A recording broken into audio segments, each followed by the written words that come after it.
moi que le mariage ne doit jamais arriver qu'après les autres aventures. Ma chère! Oui? Il faudrait faire donner des sièges. Oh la marotte! Oui, madame.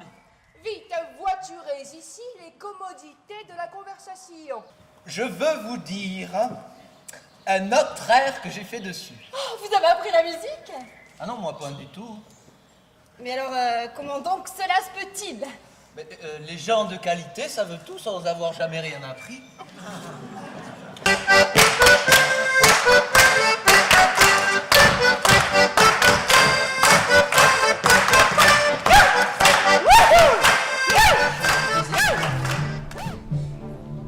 Les saintes restent immobiles, tout en exaucant les prières. Restez donc immobile,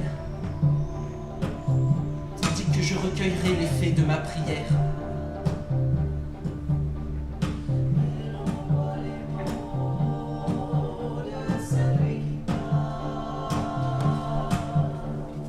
Vos lèvres ont effacé le péché des miennes. Mais elles vont garder pour elles le péché qu'elles ont pris des vôtres. Vous avez pris le péché de mes lèvres. Oh, reproche charmant. Alors rendez-moi mon péché.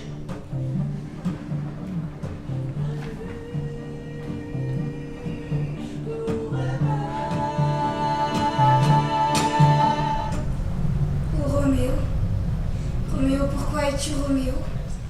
Voilà qui est bien. Relève-toi, ma fille. Les choses sont comme elles doivent être. Qu'on court prévenir le comte Paris que demain matin Juliette sera son heureuse épouse.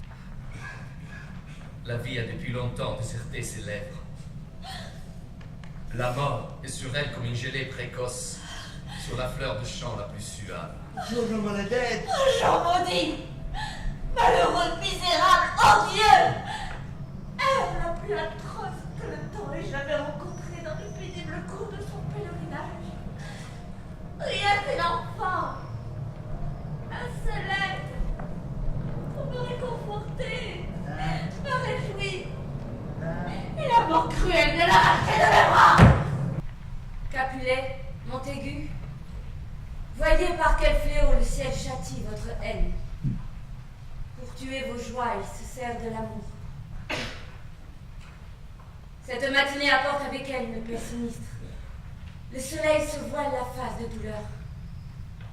Partons, pour causer encore de ces tristes choses. Car jamais une histoire ne fut plus douloureuse que celle de Juliette et de son Roméo.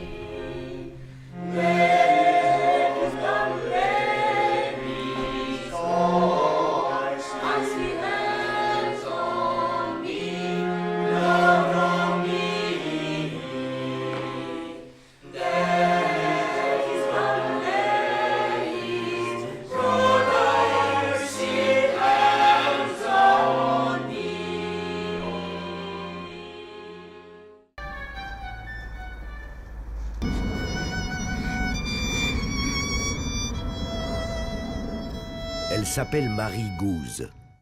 Mariée à 17 ans, veuve à 18, elle a un fils, des amis, des amants, des admirateurs. Dans l'effroyable tumulte de la Révolution, elle se bat pour le divorce, pour la suppression du mariage religieux, pour la reconnaissance d'enfants nés hors mariage, pour la création de maternités, pour la création d'ateliers pour les chômeurs, de foyers pour les mendiants, pour l'abolition de l'esclavage des Noirs et, d'une manière générale, pour le droit des femmes, qui n'en ont aucun. Article 3e. Le principe de toute souveraineté réside essentiellement dans la nation, qui n'est que la réunion de la femme et de l'homme. Nul corps, nul individu ne peut exercer d'autorité qui n'en émane expressément.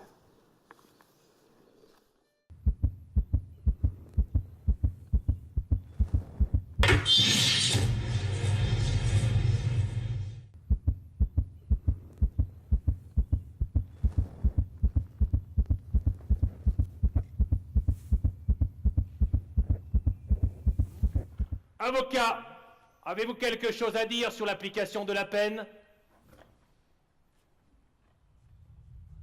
J'aurais eu, moi, tout à dire, mais rien ne me vint. Ma langue resta collée à mon palais. Je voulus répéter à haute voix ce que je lui avais déjà dit, plutôt 100 fois la mort. Mais l'haleine me manqua et je ne pus que crier avec une force convulsive. Non!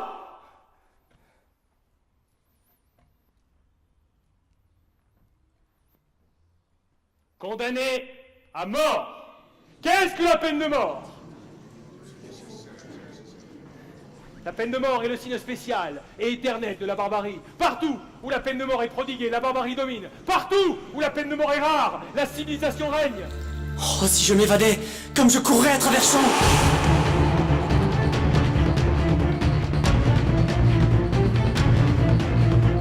Non, non, il ne faudrait pas courir. Condamné à mort. Le condamné, un friot. Est-ce là donc ce que vous avez à dire? À vous forcer. Il paraît qu'il comprend la rigolade. Bonsoir. Vous ne savez donc pas? Il est mort.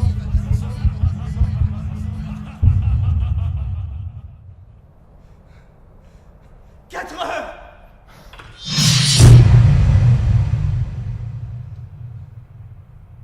La femme au XVIIIe siècle. Que je commence par vous dire, même si vous pourriez vous y méprendre, que mon propos est un discours amoureux, fragmentaire comme ici est un tout discours amoureux. J'aime infiniment les femmes. J'aime l'idée, parfois même leur incarnation. Je n'exclus pas qu'elle soit la preuve tangible de l'existence de Dieu. Je pense que Dieu s'y est pris à 2 fois, d'abord une épure, nous, être simple et sommaire, puis, mécontent de sa première création, il s'est donné du mal, ainsi la femme fut créée. Voilà, mesdames et messieurs, sur les philosophes et le mariage, et la mort des femmes par la Révolution.